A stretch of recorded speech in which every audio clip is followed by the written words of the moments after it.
Ouais, j'ai essayé une fois la rando palmée avec mes enfants. Bon, quand ils m'ont mis le masque sur le visage, j'étais pas vraiment convaincu. Mais par contre, quand ils m'ont mis le tuba dans la bouche, là, une horreur. Une sensation d'oppression, impossible de respirer. Puis ce truc dans la bouche, c'est vraiment pas naturel pour moi. 第一次潜泳的时候用呼气管，可能是头扎得太深了，结果有好多水灌进来，呛了我一大口，很不舒服。后来就没有再用过。 Ça a été hyper dur pour moi de mettre en masque un tuba parce que j'avais tendance à respirer par le nez, donc à m'étouffer. Ensuite, j'avais de la buée, j'y voyais rien, ça me serrait, donc j'ai eu hyper peur et en fait, j'ai pas pu voir ce qui se passait sous l'eau. J'accueille des centaines de randonneurs palmés par an et la première difficulté que je rencontre quand je les mets dans l'eau, c'est de les faire respirer par la bouche. Le tuba est un obstacle.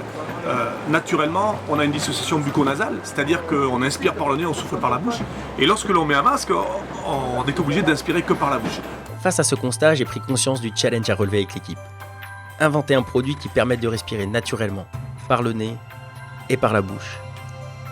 Inventer un produit qui offre un champ de vision dégagé, à 180 degrés, et sans bruit.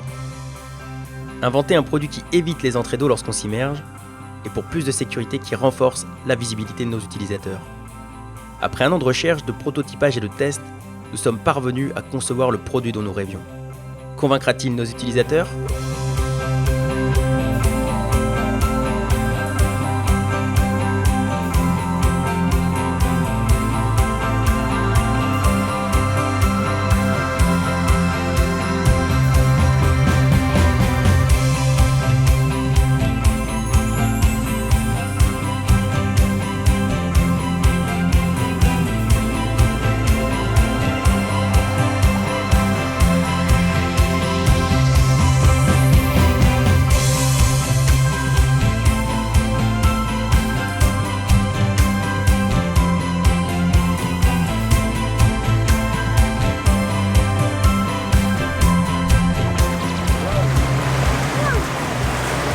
Génial, j'étais super à l'aise.